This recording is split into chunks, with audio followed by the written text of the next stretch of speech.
২০২৬ বিধানসভা নির্বাচন, নদিয়া জেলার সম্ভাব্য ফলাফল কি হতে চলেছে আমরা জানার চেষ্টা করব আজকের এই ছোট্ট ভিডিওতে।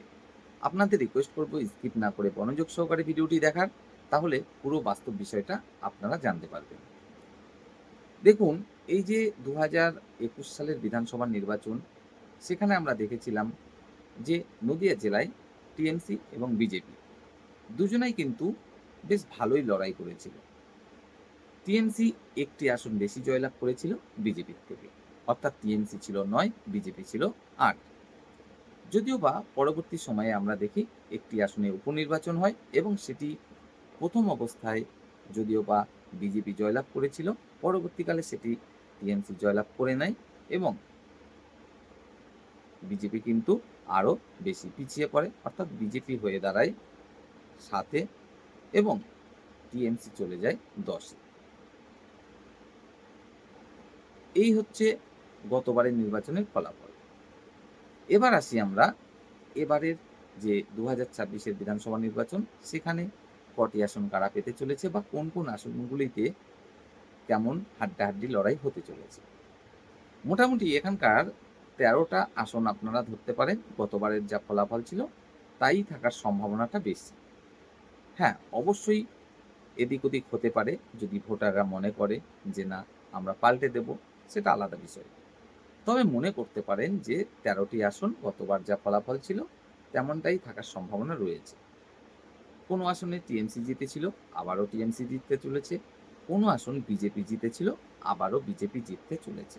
তবে ৪টি এমন আসন রয়েছে যে ৪টি আসনে কিন্তু যেকোনো মুহূর্তে ফল পাল্টে যেতে পারে।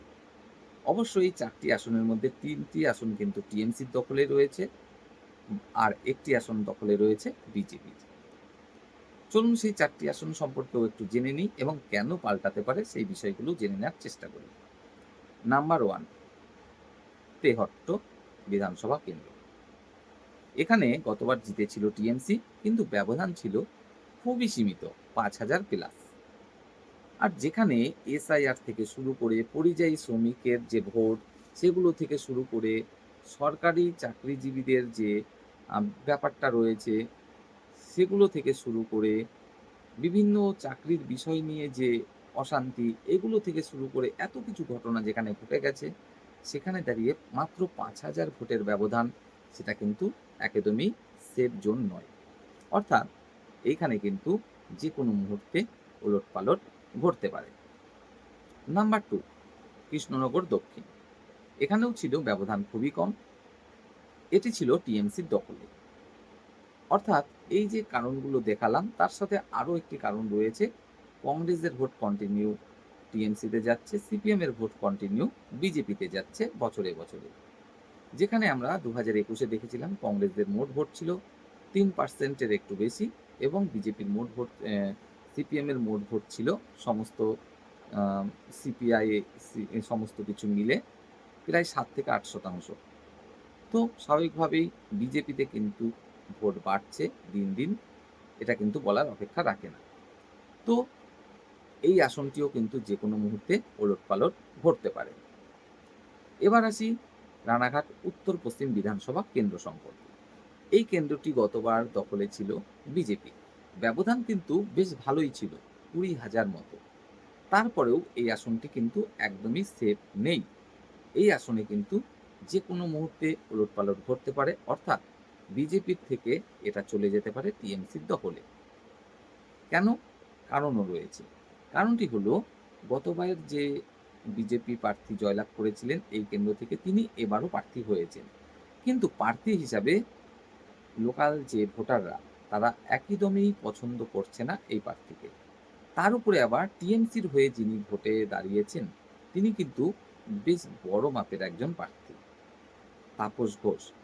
হ্যাঁ, তিনি লোকাল প্রার্থী এবং তার যে চেন, সেটা কিন্তু একটা বড় চেন।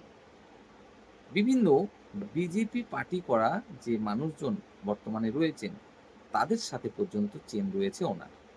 এবং সেই চেনের দৌলতেই তিনি কিন্তু প্রচুর বিজেপির ভোট টিএমসির দিকে আনবেন, এটুকু নিশ্চিত। তাই এই আসনটি বলা যেতে পারে 20,000-এর ব্যবধান গতবারে থাকলেও পুরোপুরি সেফ নয়, অর্থাৎ ওলটপালট ঘটলেও ঘটতে পারে। এবং 4 নম্বর যে আসনটির কথা বলবো সেটি হলো শান্তিপুর বিধানসভা কেন্দ্র। এটি 2021-এর সাধারণ নির্বাচনে ছিল বিজেপির দখলে, পরে উপনির্বাচনে এখানে জয়লাভ করে টিএমসি। কিন্তু এই বিধানসভা কেন্দ্রটি এবার আবহাওয়া দেখে যা মনে করা হচ্ছে তাতে চলে যেতে পারে নির্দলের দখলে। হ্যাঁ, নির্দলের দখলে কিন্তু এটা যেতে পারে। কেন বলা হচ্ছে? কারণ নির্দলের হয়ে যিনি প্রার্থী হয়েছেন তিনি কিন্তু যা তা প্রার্থী নয়। আমাদের চ্যানেলের যে পুরনো ভিডিওগুলো সেগুলো একটু দেখলে আপনারা বুঝতে পারবেন। তিনি হলেন অরিন্দম ভট্টাচার্য, পেশায় একজন আইনজীবী। তিনি শান্তিপুরের লোকাল ছেলে। তিনি বহু এমন কাজ করেছেন যার মাধ্যমে তিনি কিন্তু একটা বেশ পরিচিতি লাভ করেছেন ইতিমধ্যে। তাছাড়া তিনি একটা সময়ে এখানকার বিধায়কও ছিলেন। তিনি একটা সময়ে টিএমসি করেছেন, কংগ্রেস করেছেন, বিজেপি করেছেন। অর্থাৎ সকল পার্টির লোকজনের সাথেই তার রয়েছে এক বিরাট চেন। এবং শান্তিপুরে যদি আপনি কখনো ভোটের আগে অর্থাৎ ২৯ তারিখের আগে একবার আসেন তাহলে বুঝতে পারবেন যে এখানে বিদায়ী যে এমএলএ টিএমসির কিংবা লোকাল এমপি, পার্শ্ববর্তী বিধায়ক বা 2021-এর সাধারণ নির্বাচনে বিজেপির জয়লাভ সমস্ত কিছুকে পিছনে ফেলে কিন্তু উনি এগিয়ে আছেন। তো এই হচ্ছে বিষয়। তবে যদি এই আসনগুলি ঠিকভাবে চলে অবশ্য শান্তিপুর বিধানসভা কেন্দ্র থাকতে পারে টিএমসিরই দখলে। বিজেপির কিন্তু এখানে জেতার কোনো রকম সম্ভাবনা নেই। যদি জেতে তাহলে নির্দল প্রার্থী জিততে পারবে, আর না হলে এখানে জিতবে টিএমসি।